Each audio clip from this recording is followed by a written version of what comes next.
C'è quell'antipatico che non l'hai mai visto sorridere. Così a caso, vi è piaciuta questa intro? Questa canzone non so come, ma mi mette una carica incredibile. Questo è lo spettacolo tecno, pirotecnico elettrico. Oh dai, una nuova puntata del dopogara. C'è il dopogara, lo slogan che dobbiamo tenerci sempre a mente. Il problema è che, ragazzi, è difficile trovare gli argomenti di cui parlare, perché è sempre la solita solfa. Vince Marquez con un dominio allucinante, fa sembrare tutto facile, Bagnaia in difficoltà ma che risorge. Qualche sorpresina e qualche conferma, direi che la narrazione è sempre la stessa di inizio stagione. Fino al sabato ero lì che dicevo, che noia, tranne questo strapotere di Marquez, è proprio un campionato al momento noioso, con delle gare senza sorpassi e altre cose che facevano venire il latte alle ginocchia. La gara invece è stata la più bella dell'anno al momento, fatta di imprevedibilità, sorpassi contro sorpassi, colpi di scena. Il duello tra Bagnaia e Morbidelli, anche se è durato poco, è da incorniciare, da puro motorsport. So già che dal titolo arriveranno i commenti immediati senza neanche aver visto 3 secondi del video, ma calma, ne parliamo approfonditamente e comunque dei temi da trattare ci sono, andiamo a vederli in questo video, quindi rimanete fino alla fine e per non perdervi altri contenuti iscrivetevi al canale e attivate la campanellina delle notifiche. Per voi sembra essere niente, ma in realtà 1 è gratis, non vi costa nulla, 2 a me fa una grande differenza per portare avanti il mio lavoro sui social, così come su Instagram e TikTok, che trovate in descrizione per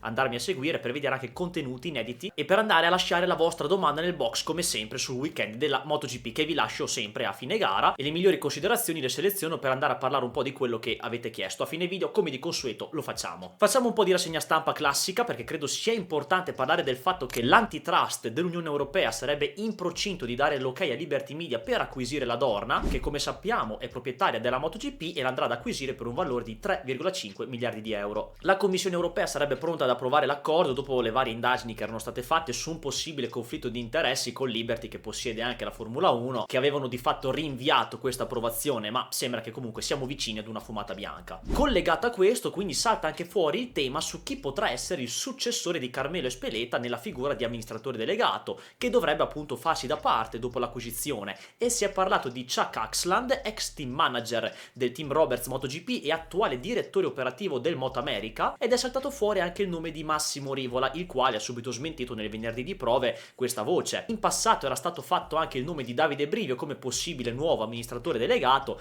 Diciamo che saltano fuori i nomi pensando a delle figure che hanno il carisma, la personalità e le caratteristiche per ricoprire quel ruolo, e due come Brivio e Rivola saltano subito all'occhio. Siete pronti per cosa stiamo per andare a trattare prima di andare ad addentrarci nell'analisi del weekend? Oh sì, finalmente, se non si parla almeno una volta a settimana di Toprak in MotoGP non siamo contenti. Ci ho fatto un video a riguardo su tutta la sua vicenda del passaggio in MotoGP, che se vi siete persi lo trovate qua nelle schede oppure in descrizione. Il suo manager Kenan Sofuoglu, la GP1, ha dichiarato che è stata trovata una soluzione, oh dai, forse ci siamo, però ha dichiarato che ancora non si può annunciare, ma se dovesse definirsi questa opportunità con una casa, un progetto ci può essere. BMW vuole comunque rinnovare Toprak, ma in MotoGP sembrano esserci due opportunità, Yamaha e Honda. È risaltata fuori la casa di Vata con un possibile passaggio nel team Pramac, dato che comunque Oliveira secondo me non lo rinnoveranno, e di Miller è stato già iniziato a chiedere del rinnovo perché comunque anche lui ha una scadenza annuale, ma la linea è sempre la stessa. Toprak vuole un trattamento da pilota ufficiale con una Moto Factory e vediamo se anche Red Bull sarà coinvolta in questo possibile trasferimento, o magari questo progetto di cui parla Sofuoglu potrebbe essere un motivo per far depistare l'ambiente e far annunciare il passaggio di BMW in MotoGP dal 2027 insieme a Toprak, ma sono tutti film mentali miei che non state neanche ad ascoltare, sono mie pippe, ma comunque pensiamo adesso al weekend di gara. Un vero peccato la notizia dell'infortunio di Bertelle, non ci voleva proprio, mi dispiace, gli mando un caloroso in bocca al lupo e una pronta guarigione, peccato davvero perché stava andando molto forte e per il mondiale c'era anche lui. Bellissimo invece l'ultimo giro della gara della Moto3, sempre fatto di sorpassi e controsorpassi, dove Piqueiras ha fottuto per 9 millesimi Taio Forusato, che dopo il podio dello scorso anno stava per fare la mattata andando a vincere. Gli è sempre andato a genio il circuito del Qatar giapponese. Foggia invece sbaglia totalmente l'ingresso, entrando un po' troppo confident, ed era effettivamente anche un po' troppo forzato e lontano quell'ingresso, errore di valutazione. Discreti gli italiani, diciamo, ne abbiamo un po' nella top 10, noi sicuramente vorremmo vederli lottare più in alto, però siamo comunque lì. Molto bene ancora Guido Pini, ne parlo perché da rookie sta facendo vedere il suo talento e fare top 10 in un circuito mai visto come quello del Qatar secondo me ci sta un botto. Ruedi invece mi dà la sensazione anzi la conferma che ha fatto quello step che volevo che facesse per giocarsi il mondiale, è sempre lì, però è sfortunato, cazzo, ad aver avuto quel problema alla moto a 2 giri dalla fine, come Bullega in Superbike. Ha perso la leadership per un punto con quel problema, ma è un Rueda maturo che ha fatto quel click che volevo che facesse. Segnalo anche un Nepa che fa settimo con un bel problema al piede, direi molto bravo. Non c'è molto di cui parlare per la Moto2 come sempre, solo per la caduta di Dixon che per il mondiale non va bene, se vuole ambire al titolo questi errori non vanno fatti. Bella vittoria di Canet perché era partito malissimo, molto male, e ha rimontato alla grande. Per come se l'è costruita è un bel successo.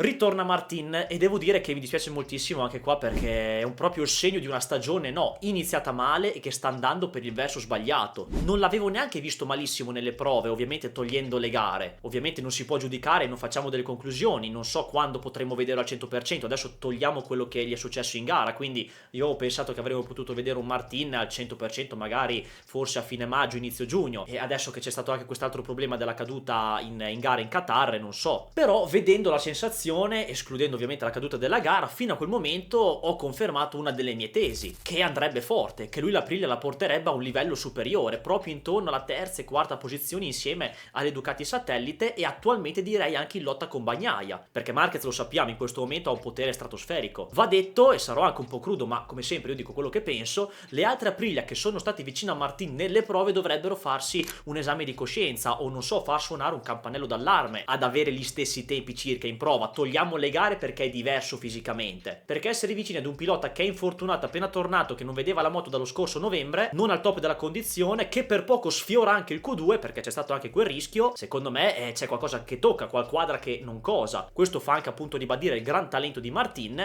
E Raúl Fernández, lo sapete, io continuo a dire che è un miracolato da circa 2 anni a stare nel paddock della MotoGP, non ha mai dimostrato niente. Per essere breve, come ho sempre detto, va bene il primo anno da rookie, va bene il secondo anno che hai cambiato moto e quindi devi adattarti, va bene che sei il pupillo di Rivola, ma negli ultimi anni proprio zero, ma zero.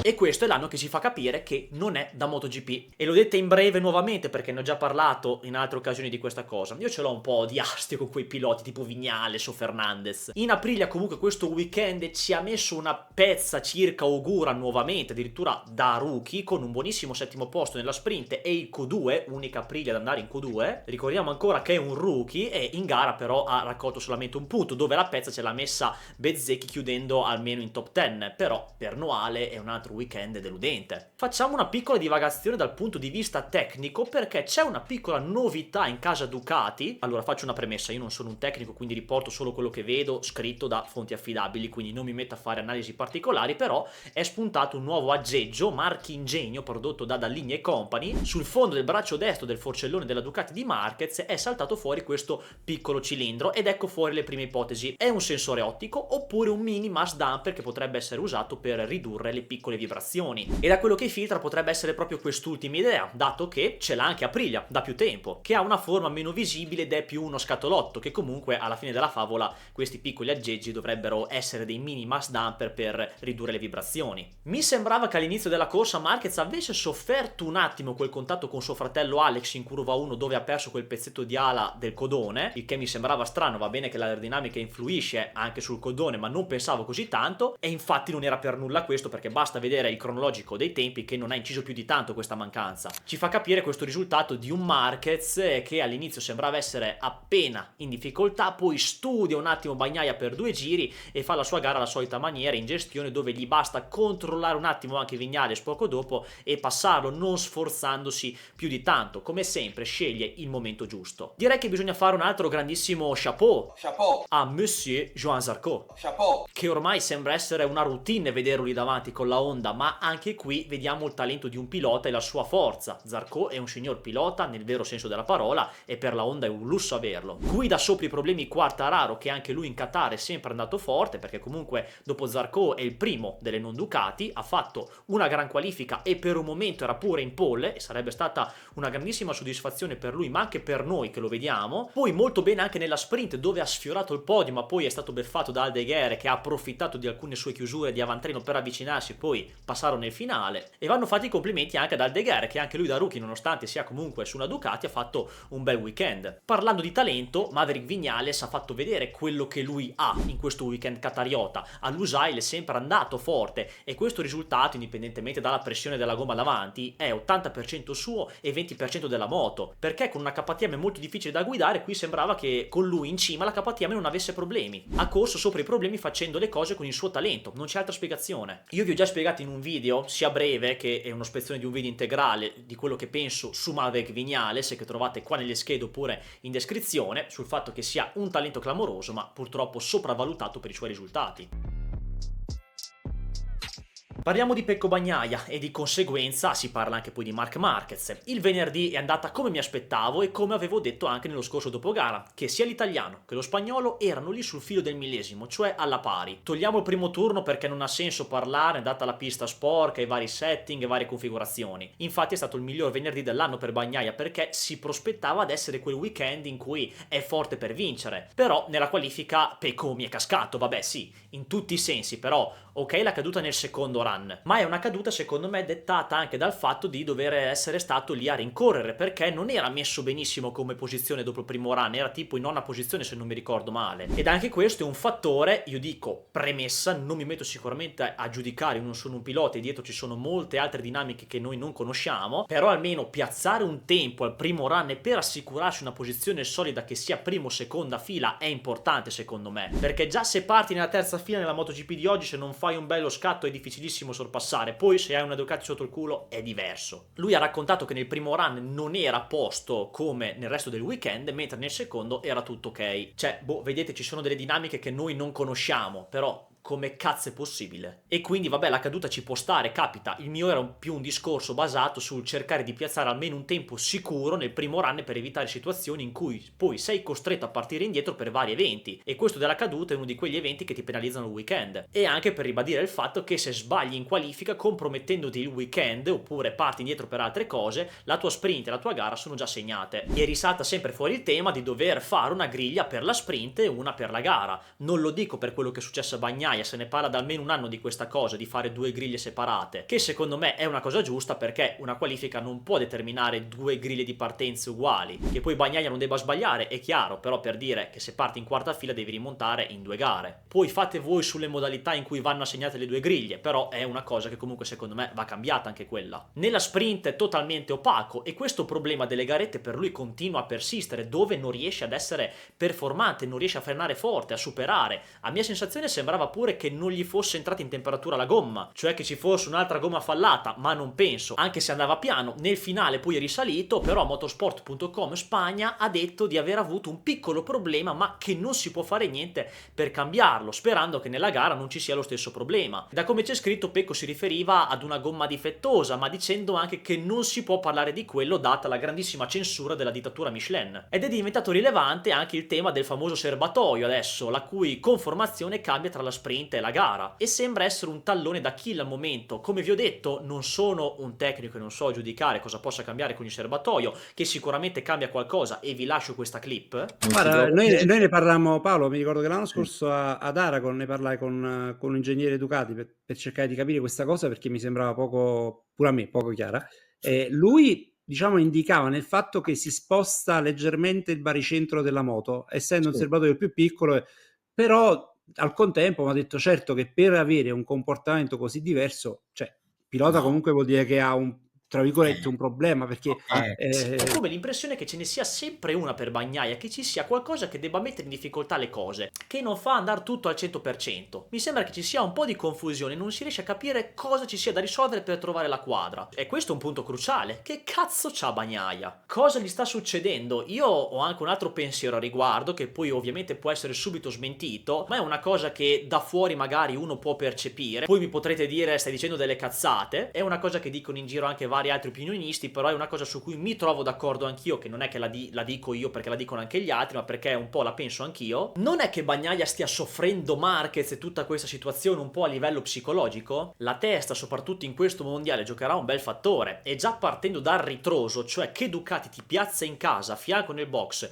un 8 volte campione del mondo, tale Marc Marquez, il più stronzo di tutti anche in senso positivo, che non lascia niente a nessuno, a te che hai portato la Ducati alla vittoria con 2 mondiali, già da lì bisogna stare attenti e concentrati. Poi se lui inizia a bastonarti, cioè che in ogni turno ti è davanti, ti rifila 4-5 decimi, vince con una facilità disarmante come se fosse in modalità principiante, e oltretutto sei dietro anche in lotta con le Ducati satellite perché non è che vai tanto più forte di loro, secondo me anche a livello mentale è una bella battaglia, non deve essere facile. Marquez è uno che se ne sbatte i coglioni di tutto, però secondo me un pochino su questa cosa, su questo fattore ci vuole un po' giocare, cioè che data la sua attuale potenza e facilità nell'andare più forte, se può bastonarlo facendogli vedere che gli rifila mezzo secondo di margine ogni volta, lo fa. Poi magari mi sbaglio, però conoscendo il carattere di Bagnaia, che sì, è timido, apparentemente chiuso, credo che comunque lui sia forte di testa, che possa fronteggiare la situazione a livello mentale, perché il potenziale per andare forte c'è. Il problema è che, come dicevo, non si capisce questa situazione in cui ci sono questi problemi che non lo fanno rendere. Quindi alla domanda Bagnaia soffre Marquez mentalmente, non si può dare una risposta secca sì o no, bisogna immergersi nella situazione. Da fuori uno lo può pensare, ma chi conosce Pecco sa anche che lui è uno forte di testa che può fronteggiare la cosa. Forse è un aspetto poco considerato questo della pressione mentale, perché o non c'è proprio o magari incide, ma neanche tanto. Sulla gara di Bagnaia, solito Pecco della domenica che viene fuori, la rimonta era plausibile, forse neanche così tanto, ma un risultato diverso dal podio nonostante la posizione di partenza arretrata sarebbe stato un ennesimo fallimento, a meno di cose strane che potevano capitare. È stato il Pecco che ha lavorato bene il venerdì e in gara l'ha confermato, poi a Marquez davanti che in questo momento va più forte e deve cercare di migliorare quelle lacune perché non è ancora al top. Non è quel Bagnaia che domina le gare, competitivo per vincere, ma soprattutto questo sabato è proprio un tallone d'Achille. In queste sprint c'è sempre qualcosa che va storto, al momento quello è un limite grosso e importante. Quanto a Marquez, anzi prima parliamo di suo fratello, che a me non mi stupisce perché nel video del pronostico avevo menzionato il fatto che lui potesse essere la sorpresa. Adesso sono solo passate 4 gare, quindi calma, però sulla GP24 me lo aspettavo veloce. Questo è il pensiero fino alla sprint. Poi in gara ha fatto una frittata e credo che non ci siano discussioni, lo sa anche lui, sa di aver sbagliato, è un errore che capita e capita ad uno anche che ha dell'esperienza, ma è un palese errore di valutazione dettato forse anche dalla foga e quindi c'è poco da commentare. Giusta la penalità e il long lap penalty per guida irresponsabile, e direi che siamo a posto così. Un errore anche abbastanza brutto da vedere perché ha rovinato la gara di Di Giannantonio, che forse aveva anche il potenziale per fare il podio. Su Marc Marquez invece non cambia la storia, quello di Austin è stato, come vi ho detto, un semplice incidente di percorso, sicuramente evitabile da un 8 volte campione del mondo come lui e con la sua esperienza, andando sul cordolo bagnato, però lui ha sempre corso così al limite, quasi mai accontentandosi, quindi lo prendiamo per così com'è, e non ha di certo cambiato le carte in tavola, e in Qatar si è vista nuovamente la sua dominanza che attualmente non ce n'è per nessuno. Marquez, ve lo ripeto sempre, non scenderà dalla top 3. Se ha posto normalmente come in quest'inizio fa primo, se ha appena qualche problemino farà terzo. E sul discorso delle piste favorevoli a Marquez e Bagnaia, dato che si parlava del fatto che in Qatar sarebbe iniziato il mondiale di Pecco perché si arrivava su piste favorevoli anche a lui, intanto Marquez va forte su tutte le piste, lui sarà sempre al top, e più per Bagnaia che nelle piste dove va appena meno forte, tipo in Thailandia, Argentina, Austin,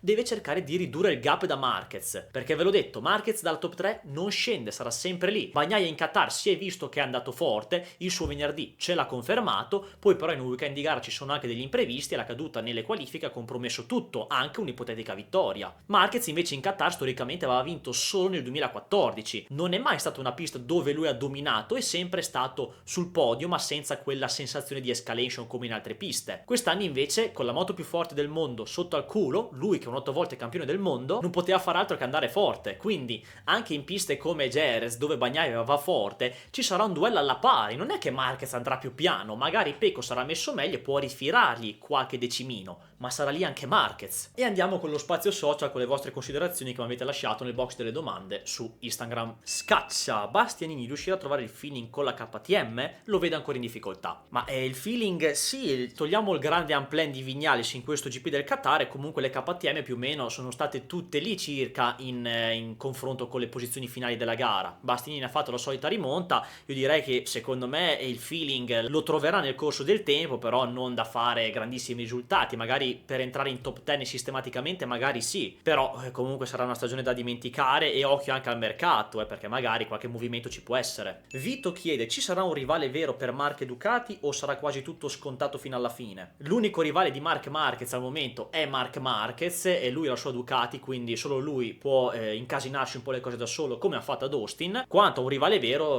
l'unico sarebbe Bagnaia. Dopo che Marc Marquez, il principale rivale, è Marc Marquez, c'è Pecco Bagnaia. Però al momento sembra essere un monologo apparentemente molto scontato. C'erano alcune domande su Bagnaia, tipo se fosse partito più avanti come sarebbe cambiato il risultato. Prendo queste due di Simone e Riccardo. Con un Pecco in prima fila sarebbe stata un'altra gara, cosa ne pensi? Magari ci sarebbe stato un duello con Marquez, ma secondo me magari anche vedendo magari passi gara, forse magari Pecco se la sarebbe potuto giocare per un certo punto, però avrebbe vinto comunque Marquez secondo me alla fine, e quindi il risultato secondo me non cambiava. Magari faceva secondo Pecco, ecco, cioè ha fatto secondo comunque con la pressione della gomma di Vignales, però in pista magari avrebbe potuto fare massimo secondo. E chiudiamo con l'ultima di Alessio: KTM è di nuovo lì con Ducati? Assolutamente no, perché qua si è visto più un pilota andare forte con il suo talento rispetto a una moto che è andata forte. E anche qui comunque c'è da dire che la seconda forza del campionato si alterna molto in queste gare, perché prima ci può essere la Honda magari che fa risultati buoni, a parte con Zarco che lui c'è sempre, quindi al momento Zarco è lui l'anti-Ducati per il momento, perché c'è sempre lui lì. Poi magari alcune volte ci sono le Yamaha con Quartararo che, se trova il circuito abbastanza favorevole, riesce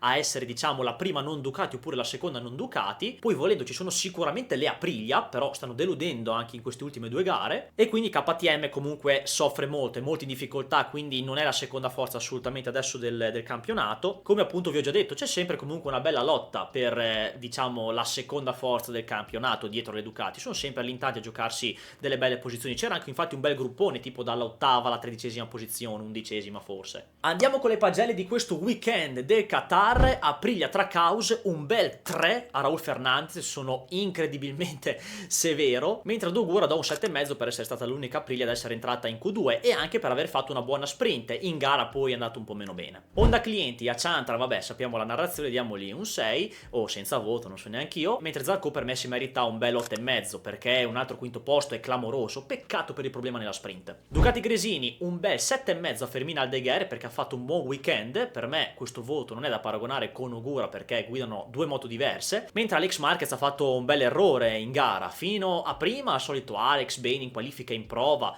per la gara è un 4,5, mentre fino alla sprint è il solito 8, fate voi la media, i calcoli. Fatica Miller nella Yamaha Pramac, voto 5, un weekend totalmente da dimenticare, e occhio al contratto adesso che se ne parla. KTM Tech 3, 8,5 Vignales per quello che vi ho raccontato prima, lasciamo stare la penalità per la pressione, un 6 più a Bastianini che comunque rimonta, finisce davanti a Binder, mentre andiamo subito in quelli ufficiali con il sudafricano che si becca un 5, mentre da Costa che comunque finisce in top 10, cala un po' nella sprint, comunque gli do un da 6 a 7. Ducati UR46, peccato per Digia che gli hanno rovinato la gara, è stato un weekend dove sarebbe risalito anche in gara, una sprint un po' opaca, peccato per il risultato, ma è un 6,5. Mentre Morbidelli, bene come sempre, lui deve stare sempre lì, anche se sia lui che Digia comunque pagano il confronto con Alex Marquez, ma gli do un 7,5 nonostante il calo della gomma in gara, ma è un weekend positivo con il podio nella sprint e poi vabbè anche in gara grazie a Maverick e la seconda fila in qualifica. Honda ufficiale, Mir sprofonda ancora, voto 4, mentre Marini per un momento in top 10 fa comunque, anzi sì, fa decimo perché per la pressione della gomma di Vignales, è la seconda Honda, a lui va premiata la costanza perché Mir potrà essere più forte, ma se la lancia ogni 2x3 oppure fa questi risultati ci penserei un attimo a chi sostituire. Se Marini continua ad essere costante come seconda guida o pilota che ti può testare delle cose, anche in un team satellite si può tenere. In aprile ufficiale do un 6 a Martin, che può essere anche un 6,5 perché comunque nonostante l'infortunio l'ho visto bene, addirittura ha sfiorato il Q2, togliamo poi la caduta in gara, mentre Bezzecchi alla fine è primo delle Aprilia, però che fatica, uscito in Q1,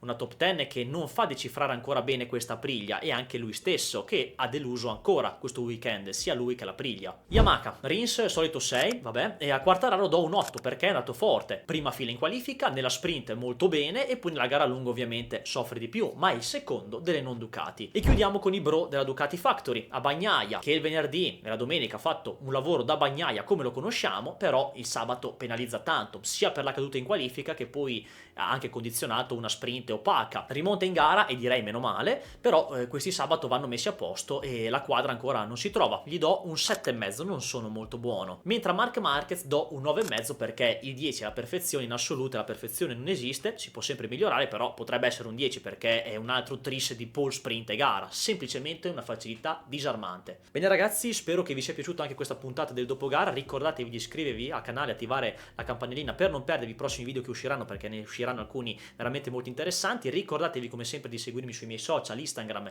e TikTok, e noi ci vediamo presto per un altro video.